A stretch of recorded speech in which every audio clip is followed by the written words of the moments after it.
நேயர்கள் அனைவருக்கும் வணக்கம். வெண்முரசு சொல்வளர்காடு அத்தியாயம் 57.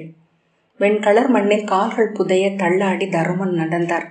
விழுந்து விடுவோம் என்னும் எண்ணம் இருந்து கொண்டே இருந்தது. நடந்து கொண்டிருக்கிறோம் என்னும் தன்னுணர்வும் ஒரே இடத்தில் காற்றில் மிதப்பதாக இன்னொரு தன்னுணர்வும் ஒன்று கலந்து ஓடின. பல முறை விழுந்ததாக உணர்ந்தும் நடந்து கொண்டிருந்தார். ஆனால் விழுந்து கிடப்பதாக உணர்ந்து திகைத்து சூழலை உணர்ந்து எழுந்தமர்ந்தார். கையூன்றி எழுந்து தள்ளாடி நடந்தபோது திசை மயங்கிவிட்டதா என்னும் எண்ணம் எழுந்தது. ஆனால் திசை உணர்வு முற்றிலும் இருக்கவில்லை. கால்கள் தற்போக்கில் நடந்து கொண்டிருந்தன.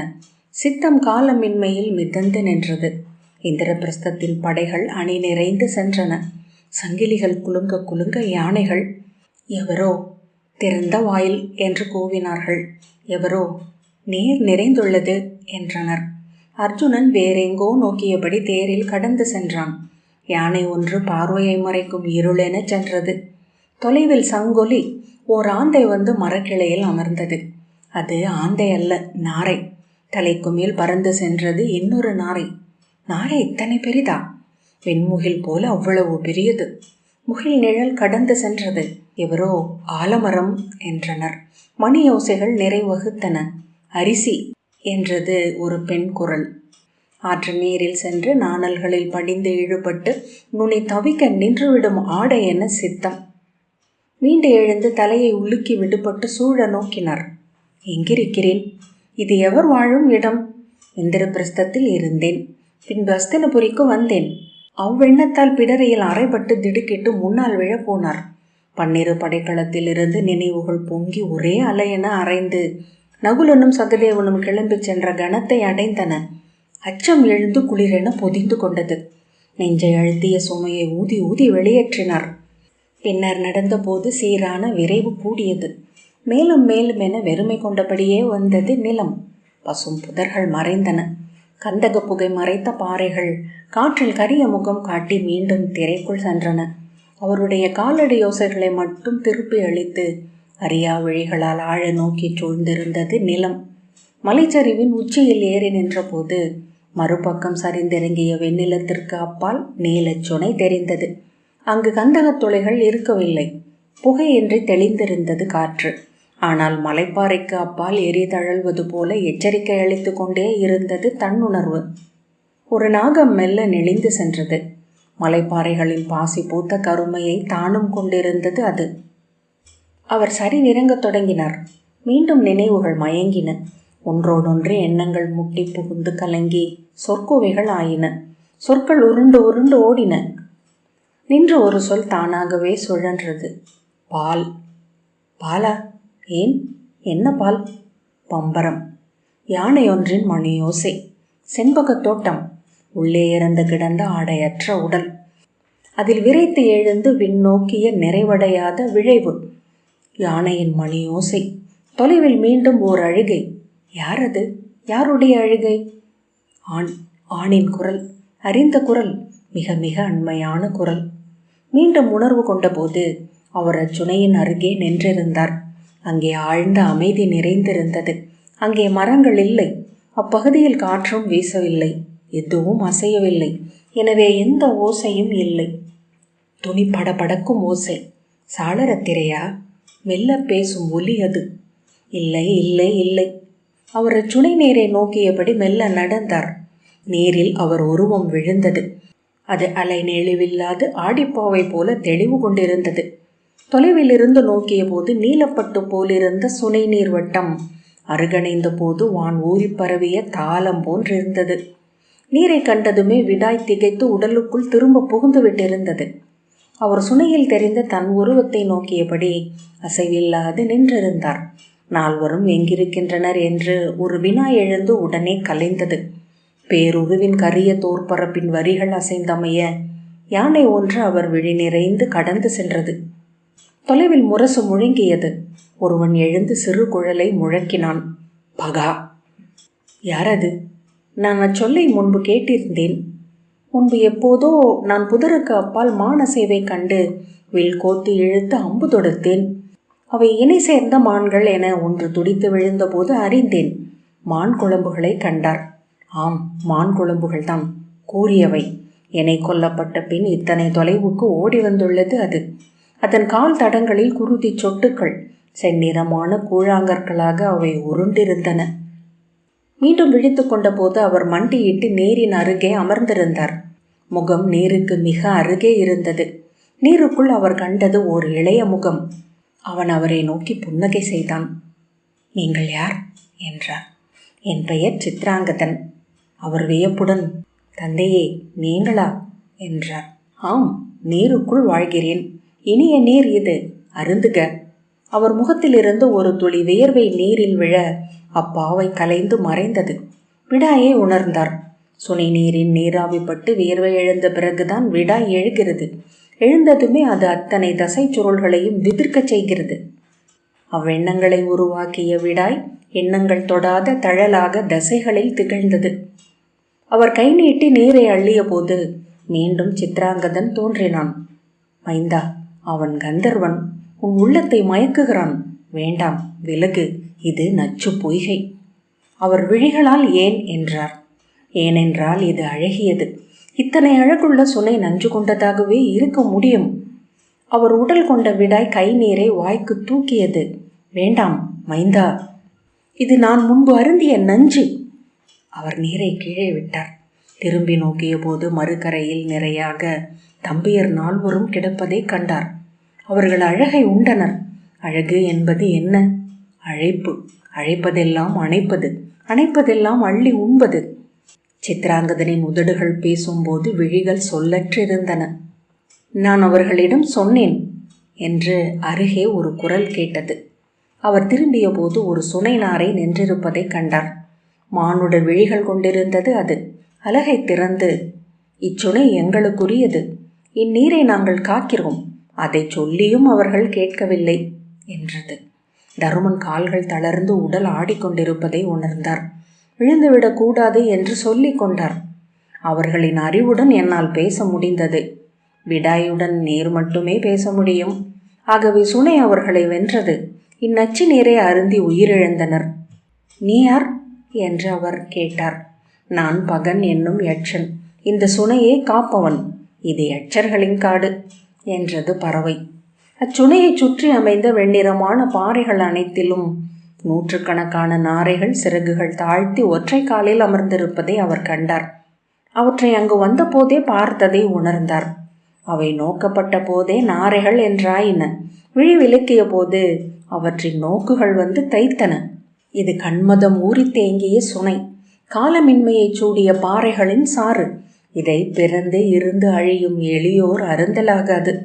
நீரென தோன்றினாலும் இது 100 மடங்கு எடை கொண்ட ரசம். மெழுகு துணியை கொதிக்கும் இரும்பு என இது கிழித்து செல்லும். நான் அருந்தவில்லை என்று தருமன் சொன்னார். உன் ஆணையை தலை கொள்கிறேன். நான் செய்ய வேண்டியதென்ன என்று சொல். என் உடலில் இன்னும் சற்று நேரத்தில் உயிர் அணையும். உன் சொற்களை கேட்ட எனக்கு கருணை காட்ட நீ கடன்பட்டவன். நாரை சிறகடித்து மேலும் அருகே வந்தது. ஆம், உண்மை. ஆனால் இங்கு வந்தவர்கள் எவரும் மேளலாகாதென்பதே எங்களுக்குரிய ஆணை. அதற்கு பின்னால் அனைத்து நாரைகளும் ஓசையில்லாமல் வெண்புகை சூழ்வது போல வந்து அமைந்தன. வேத மெய்மை அறிந்தோர் மட்டும் எங்களால் பேணப்படுவார்கள். நீ அவர்களில் ஒருவன் என்றால் இந்நீர் ஊற்றை சுட்டுவேன். நான் வேதம் கற்றேன், மெய்யுசாவினேன். ஆனால் மெய்மையை அறிந்தேன் என்று சொல்ல முடியாது. மீன் நீரிலென அதில் நான் இருப்பதை உணர்ந்து கொண்டிருக்கிறேன். அது நானாகி விட்டதா என்று அறியேன் என்றார் தருமன். அரசே, இச்சொற்களை மெய்யறிந்தோனுக்கு உரியது. சற்றறிந்தோன் தருக்க முற்றறிந்தோன் சொல்லடங்கும் முழுமை அது என்றது நாரை. நான் கேட்கும் வினாக்களுக்கு விடை கூறுக. உன் விடைகள் சரியென்றால் நீ மெய்மையை தொட்டவன் என்று எண்ணுவேன். தருமன், நான் விடாய் கொண்டு இறந்து கொண்டிருக்கிறேன் என்றார். ஆம், பருவெளி எழுந்து எழும் பெருவெளியிலேயே இவ்வுசாவல் நிகழ முடியும் என்றது நாரை. இங்கு அனைத்தையும் திரிபடையச் செய்யும் காலம் இல்லை அல்லவா? தருமன் பெருமூச்சுடன் ஆம் என்றார். புன்னகையுடன் பாண்டு தருமனை நோக்கி குனிந்தார். மைந்தா, சூரியனை எழச் செய்வது எது? இடையில் கையூன்றி சதசிரங்கத்திற்கு அப்பால் எழுந்த சூரியனை நோக்கி நின்ற சிறுவனாகிய தருமன் சொன்னான். அதற்கு அப்பால் எழும் இன்னொரு பெரும் சூரியன். பாண்டு சிரித்த போது பற்கள் ஒளிவிட்டன. அதை சூழ்ந்திருப்பவை எவை? அவன், அதன் முடிவிலா கூடி நீர்த்துளிப்பாவைகள் என்றான். மைந்தா, அது எப்போது முற்றிருள்கிறது? அவன் சில கணங்களுக்கு பின் சொன்னான். நோக்கும் விழி இருள் கொள்கையில்.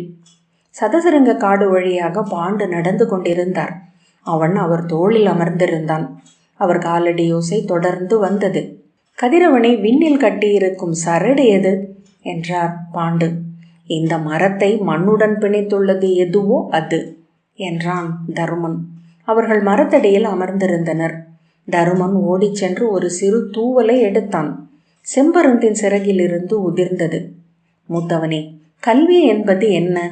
அவன் திரும்பி நோக்கி, இந்த இறகு நான் அறிவது என்றால் அந்த பருந்தே கல்வி என்றான். பாண்டு சிரித்து, சொல், எதனால் ஒருவன் அரியதை அடைகிறான் என்றார். அனைத்தையும் துறக்கும்போது. அவர், பிரிதொன்றை வெல்வது எப்படி என்றார். அறிவால் என்றான் தருமன். அறிவை அடைவதெப்படி? தருமன், அறிந்தோர் முன் மூடனாக உணர்கையில் என்றான். பாண்டு, ஆம் என்றார். அவன் நீரோடையில் இருந்து எழுந்தபோது மரத்தடியில் அமர்ந்திருந்த துரோணர், நன்று இளவரசே, அந்தணனுக்கு ஆற்றல் எது என்றார். வேதம் என்றான் இளைஞனாகிய தருமன். அவர் முகம் மாறியது. அவர்கள் ஒரு சொல்லும் உரையாடாமல் கங்கையிலிருந்து நடந்தனர்.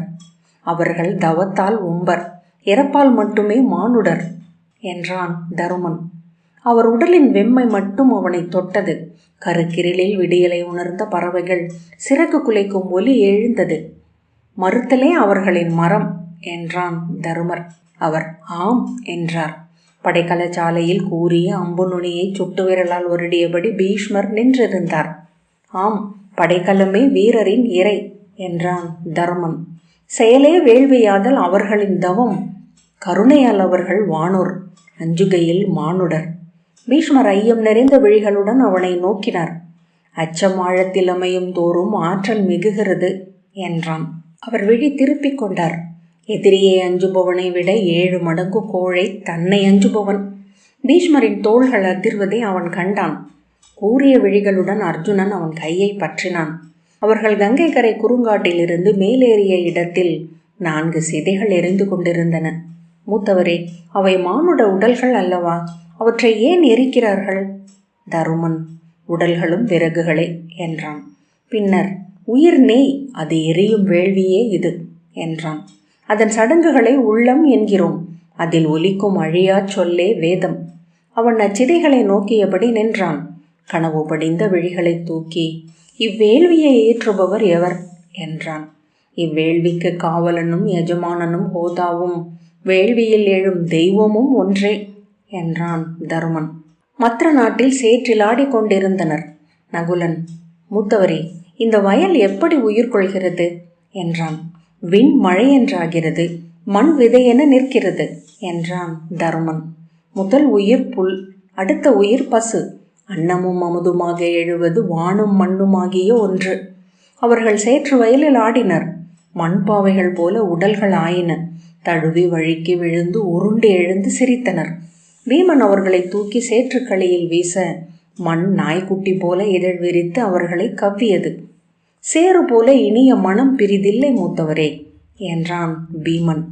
பாண்டு படுத்திருக்க அப்பால் குந்தி அமர்ந்திருந்தாள். பிருதை, மைந்தரை பெற்றவள் எதையும் இழக்கவில்லை என்றார். அவள் நிமிர்ந்து நோக்க, தென்புலத்தார் தெய்வம் விருந்து ஒக்கல் தான் என 5 பிறக்கவே இல்லை என்றார் பாண்டு. அவள் விழிகள் களைப்பு கொண்டிருந்தன. கருமுழுத்த பெருவயிற்றை சற்றே சாய்த்து செண்பக மரத்தில் சாய்ந்து அமர்ந்திருந்தாள். உன் வயிற்றில் எழுக மைந்தர், அவர் என் மூதாதையரை பேணுவர். மண்ணை விட எடை கொண்டவள் அன்னை, விண்ணை விட உயர்ந்தவர் தந்தை என்று அவர் சொன்னார். இங்கு நிலையானவை அவை மட்டுமே. உள்ளம் காற்றை விட கடியது, புற்களை விட பெருகி முளைப்பவை எண்ணங்கள். அவள் விழிகள் சற்று வீங்கி இருந்தன, இதழ்கள் வெளுத்திருந்தன. வானம் காற்றாகிறது, மண் புல்லென பெருகுகிறது. அவை மாற்றொருக்களே என்று அறிந்தால் நீ அமைதி கொள்வாய். அவள் விழி மூட இமைகளுக்குள் விழிகள் ஓடிக்கொண்டே இருந்தன. பின்பு மெல்ல மூச்சு எழுந்தது. மஞ்சத்தில் விழி மூடி கிடந்த திரௌபதியின் கரிய முகத்தில் தருமன் மெல்ல முத்தமிட்டார். அவள் என்றாள். நீ துயில்கையிலும் விழி மூடுவதில்லை. உன்னை தென்னவர் வணங்கும் மீன்விழி அன்னை என்பேன். அவள் கண்களை திறக்காமலேயே புன்னகை செய்தாள். கல்லென்றிருக்கையிலும் முட்டைக்குள் உயிர் வளர்கிறது. முட்டை என தோன்றுகையிலும் கல் வளராதிருக்கிறது. அவர் சொன்னார், நாம் இருவரும் அருகருகே இருக்கையில் நோக்குபவர் வேறுபாடு காண்பதில்லை. அவள் ஆம் என்றாள். எழுந்து பெருகியோடும் கங்கையை சாளரம் வழியாக நோக்கினார். தன் விசையை தானே பெருக்கிக் கொண்டு தன் வழியை தானே அமைக்கும் ஆறுகள் எப்போதும் என்னை அச்சுறுத்துகின்றன என்றார். மஞ்சத்தில் அவள் சொல்லற்றவளாக கிடந்தாள். என்றும் தனித்த பயணி நான். எங்கிருந்தோ நாடு கடத்தப்பட்டவன் என உணர்பவன். நோக்கி சொல்லாடி முகம் கரைந்து அகலும் வழிப்போக்கரே என் துணைவர். அவள் நோக்கை முதுகில் உணர்ந்து, இல்லறத்தானுக்கு முதற் துணை மனைவி என்கின்றன நூல்கள். நோயிற்றவனுக்கு மருத்துவன், இறப்பனைபவனுக்கு அவன் அளித்த கொடைப்பயன், தேடலால் தனித்தவனுக்கு எவையும் நிழலென அமைவதில்லை என்றார். எரியே அனைவருக்கும் விருந்தினன், அவியூட்டலே நாள்கடன் என்று ஒரு குரல் சொன்னது. யார்? அவர் திகைத்தார். எரி வாழ்வது நெஞ்சில், அவை என்பது மெய்மை. சொல்லுண்டு கனியும் அப்பசுவின் பாலே அமுது. அவர் திகைப்புடன் யார் என்றார். வெறுமை உலவும் விண்ணகத்தில் சூரியன் முழு தனிமை கொண்டுள்ளான். தேய்ந்து மீள்கிறான் சூரியன். தன்மை நெருப்பாலும் முற்றிலும் நிகர் செய்யப்பட்டுள்ளது இங்கு. அறிக, பெருவெளியில் செயலும் செயலின்மையும் நிகர். அந்த முகத்தை அவர் கண்டார். அறிந்த முகம், இனிய நகை நிறைந்த விழிகள். அவை விண் பேருருவம் என எப்படி பறந்தன. மேய்ச்சற்களம் இப்புடவி. அறம் என்னும் பசு பெருந்தன்மையை நாடுகிறது. புகழ் கொடையை, உண்மையை அழிவின்மை, உவகையை நல்லொழுக்கம். செயல்களால் ஆனது துலாவின் ஒரு தட்டு. துலாவின் மறுதட்டில் அமர்ந்துள்ளன ஆக்கி அழித்தாடும் தெய்வங்கள். அவ்விழிகள் அவரை நோக்கவில்லை. எவருக்கெனவோ ஒலிக்கும் சொற்கள் விண்முட்டி முழங்குவதென்ன? செயலாற்றவே கடமைப்பட்டுள்ளாய். விளைவுகளில் உளம் வைக்காதே. செயலின் விளைவுகளில் கருத்தூன்றி செயல்பட எண்ணாதே. செயல்படாதிருக்கும் விருப்பும் கொள்ளாதே. தனித்த நீண்ட பாதையில் அவர் தன் மைந்தனுடன் நடந்தார். நீ என் ஆத்மா. என் ஆழத்தை விதைத்து கொய்ய தேவர்கள் அளித்த துணை உன் அன்னை. விண் நிறைந்துள்ளது இங்கு வாழ்வை சமைக்கும் முகில். பெற்றுக்கொண்டமையால் அழிக்க கடமைப்பட்டவன் மானுடன். செய் நேர்த்தியால் விண்ணவர் மகிழ்கிறார்கள். அறிவோ அகம் நிறைந்தது. அறிவோ அகம் அமைந்தது விழையும் செல்வம். இவ்வுடல் அவ்விசையின் யாழ். இதன் நரம்புகளை இனிது மீட்டுக. இசை நிறைந்த யாழ் பெரிதிலா முழுமை கொண்டது. நீ அரசன், படைக்கலம் ஏந்தவிருப்பவன். அறிக, கொல்லாமையே முதற் பெரு நெறி. வேள்விகள் கனிவோயா மரம். அவனை குனிந்து நோக்கி அவர் சொன்னார், யுதிஷ்டிரனே, வெல்லப்பட்ட உள்ளம் அமுதுக்குரிய கலம். அரியோருடன் அமர்க. ஆணவம் ஒழிக. சினமும் காமமும் பெருவிழைவும் கடந்து செல்க. அறம் புலர அந்தனருக்கும் புகழ் பொலிய சூதருக்கும் பணிவுக்கு ஊழியருக்கும் கொடையளி. நட்புக்கென அரசர்களுக்கு அளிக்கட்டும் உன் கைகள். மைந்தன் நிமிர்ந்து நோக்கினான். சதசிரங்கத்தின் மலைமுடிகள் இருளில் அமிழ்ந்து கொண்டிருந்தன. விண்மீன்கள் கரிய பழக்கதுப்பில் விதைகள் என பிதுங்கி எழுந்தன. பெருவெளியை மூடியிருக்கிறது இருள். அப்பால் இருந்து ஒளிவராது தன்னை வெளிப்படுத்தும் வல்லமை எவற்றுக்கும் இல்லை. இருளில் ஒவ்வொன்றும் பிறரிடமிருந்து விலகிச் செல்கின்றன. முடிவெளியை தேடும் விழைவால் அவை சிதறடிக்கப்படுகின்றன. அறிக, அவை ஒன்றிலிருந்து எழுந்தவை. அவை செல்ல வேண்டிய திசையோ இணைந்திணைந்து செல்லும் ஒருமை. மைந்தன் தந்தையின் உடலுடன் ஒட்டி கொண்டு விழி விரித்து விண்மீன்களை நோக்கி அமர்ந்திருந்தான். அனைத்தையும் துறந்து இங்கு வந்தேன். இப்புவி செல்வங்களை துறந்தவன் இறந்தவனே என்றார் பாண்டு. அரசனற்ற நாடு அழிந்ததென்று சொல்லப்படும்.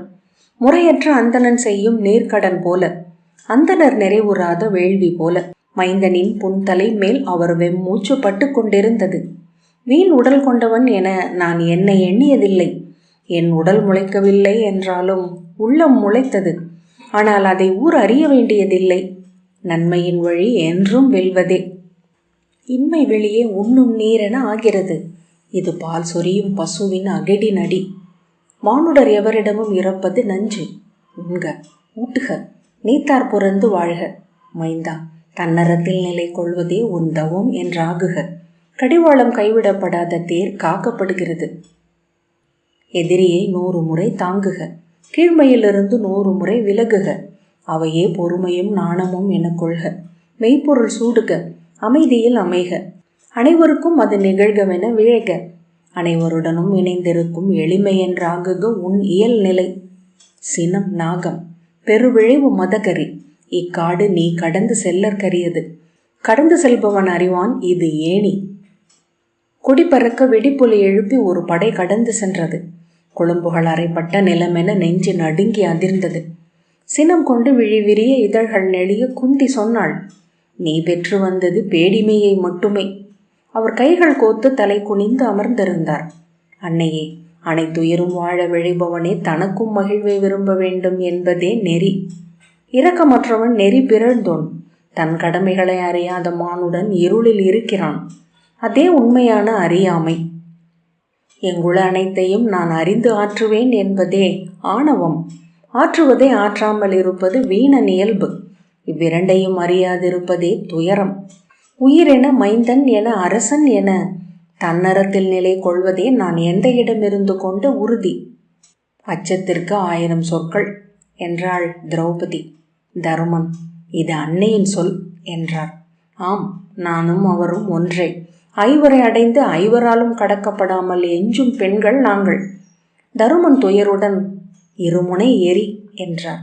வெளியே இந்திரபிரஸ்தம் ஒளி கொண்டிருந்தது. விழவுகளுக்கே உரிய மானுட ஓசை எழுந்து பெருமுழவின் உட்கார்வை என நகர்மேல் கவிந்து வானை நிறைத்தது. ராஜசூயம் என்பது ஓர் அரைக்கூவல் அரசி. எல்லா அரைக்கூவல்களும் ஊழுக்கும் தெய்வத்திற்கும் எதிராகவே என்றார். அஞ்சுகிறேன் என்று சொல்லுங்கள், ஆற்றலில்லை என்று சொல்லுங்கள், அறம் அது என்று சொல்ல வேண்டியதில்லை. இது பொறுமை, புலன்களுக்கு மேல் அறிவின் ஆணை என்றார். வெறும் 100 சொற்கள் என்று அவள் கைவீசினாள். சான்றோர் சொல்லாடுபவன் அகம் நீராடுகிறான் என்றார். கொடைகளில் பெரிது அனைத்துயிர்களையும் காத்தல். இதோ ஒவ்வகை கொப்பளிக்கும் இவ்வெளிய மக்கள் திரள் என்னை விழிகணிந்து நெஞ்சு விம்மச் செய்கிறது. நாளை இதன் பொருட்டு இவர்களில் ஒருவன் குருதி சிந்தினாலும் அது என் பிழையே. முடிசூடி நின்றிருக்கும் என் கடன் இது. கடமை அறிந்தவனே நூலாய்ந்தவன், ஆற்றுவதறியாதவன் இரையற்றவன். இங்குள்ளது இந்நகரம், இவ்வுலகம். இது அனைவருக்கும் உரியது, எவருக்கும் உடைமை அல்ல. இவை அனைத்தும் என விரியும் கை அள்ளி அள்ளி சேர்க்கிறது. அறிக, அந்த கை ஒழிந்தே இருக்கும். அதில் பொறாமை துயர் அறாது. நாம் என உணராமையே அறியாமையின் உச்சம். நான் என கூவுவதே அதன் ஆழம். அழித்தல் அமுதாக்கும் என்று அறிக. அவள் இகழ்ச்சியுடன் உதடுகளை கூட்டியபடி அறை விட்டு சென்றாள். வாயிலில் நின்று, சொற்களில் தன்னை ஒழிப்பவன் புதர்களில் பதுங்கும் எலி என்றாள். வசை சொற்களில் வீங்கும் ஆணவம், நச்சுனாவுடன் எழும் நாகம் என்றார் தருமன். நாரை அவர் விழிகளை நோக்கியது. நன்று. அறம், பொருள், இன்பம் மூன்றும் ஒன்றுக்கொன்று எதிரானவை. அவை எப்படி இணைய முடியும்? தருமன் திகைத்து அதை நோக்கிய பின், நாம் பேசிக்கொண்டிருந்தோமா என்றார். ஆம், சொல் என்றது நாரை இகழ்ச்சியுடன். மனைவியும் அறமும் சேர்ந்து அமையலாகும் என்றால் இணையாதது எது என்ற பின் கண்களை சற்று நேரம் மூடினார். பின்பு திறந்த நாரையிடம், 3 கற்கள் நடுவே அடுப்புத்தி எறிவது போல என்றார். அனைத்து இழிவும் என்மேல் பெய்க என்று தலை குனிந்து அவர் சொன்னார். அழிக்காதவன் அடையும் இழிவு மட்டும் அணையாதொழிக. யாதவனே, நான் சத்திரியன் அல்ல, அந்தணன். அந்தணனுக்கு பிறக்கவில்லை, அனலோம்பவில்லை. அந்தன்மையால் அவ்வாறு ஆனேன். அவர்களை சூழ்ந்திருந்த காடு ரீங்காரத்துடன் இருண்டு கொண்டிருந்தது. இலைகளுக்கு மேல் பறவைகளின் ஒலி வலுத்து கொண்டே சென்றது. இனிய சொற்கள் கொண்டவன் அனைவருக்கும் ஏற்புடையவன். ஆனால் தன் செயலில் முடி உறுதி கொண்டவன் சென்றெய்துகிறான். சுற்றம் கொண்டவன் மகிழ்வு கொள்கிறான். அறத்திற்கு தன்னை அளித்தவன் இங்கு நீங்கி அங்கு சென்றால் ஒழிய இன்பம் அடைவதில்லை. நான் விரும்பி அதை தேர்வு செய்தேன்.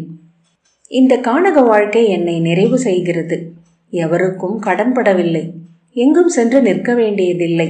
எளிய உணவுடன் மரங்களின் அணைப்பில் துயில்கிறேன். யாதவனே, முன்பெப்போதும் நான் இப்படி மகிழ்ந்திருந்ததில்லை. விந்தை. பிறப்பவை அனைத்தும் மண்மறைவதை நாளும் கண்ட பின்னரும் என்றும் இருப்போம் என எண்ணுகிறான் மானுடன். நகரங்கள், கோட்டைகள், அரண்மனைகள், மஞ்சங்கள் எதற்கும் பொருள் இல்லை. மகிழ்வு கொண்டு வாழும் ஒவ்வொரு கணமும் அவன் ஈட்டிக் கொள்பவை. எதன் பொருட்டேனும் இழக்கும் ஒவ்வொரு கணமும் மீள முடியாதவை. சொல்வளர் காடுகள் தோறும் சென்றேன். மெய்மைதிகள் நாவு கொண்ட முனிவர் காலடிகளில் அமர்ந்தேன். அறிந்தது ஒன்றே, சொல்லாடுதல் பயனற்றது. மெய்ச்சொற்களே முரண்பட்டுள்ளன. மறுக்கப்படாதவர் எவரும் இல்லை. அறமும் நெறியும் சொற்களின் இருளுக்குள் புதையுண்டிருக்கின்றன. மூதாதையர் காலடி தடங்களோ தெளிவானவை என்றார் தருமன். அறிதற்கரியது இப்புவி. இந்த பெருங்கலத்தில் பகலிரவுகளை உண்டு நின்றெறிகிறது சூரியன். பருவ காலங்கள் கரண்டிகள். காலம் சமைத்து கொண்டிருக்கிறது அதற்கான இன்னுணவை. அவர்களை சூழ்ந்த மரங்கள் ஒளி கொள்ள தொடங்கின.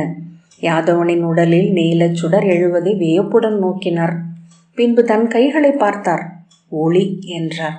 இவை தங்கள் உள்ளிருந்து ஒளியை எடுத்து அணிகின்றன என்றார் இளைய யாதவர். அரசே, இங்கு ஆற்றப்படும் எந்த அருஞ்செயலும் வீண் அல்ல. அறம் திகழ் செய்கை விண்முட்டி மழையென மண்ணில் பரவுகிறது. அவனை மானுடன் என அறிகின்றனர் தேவர்கள். ஈட்டலும் இழத்தலும் நிகரென கொண்டவர். அனைத்து செல்வங்களுக்கும் அரசர். நீங்கள் இன்றுதான் சத்ராஜித். சுடர் பூசிய காடு அவர்களை சூழ்ந்து அலை இழகியது. சொல்லணைந்த இருவரும் ஒருவர் ஒளியை ஒருவர் நோக்கி அங்கே அமர்ந்திருந்தனர்.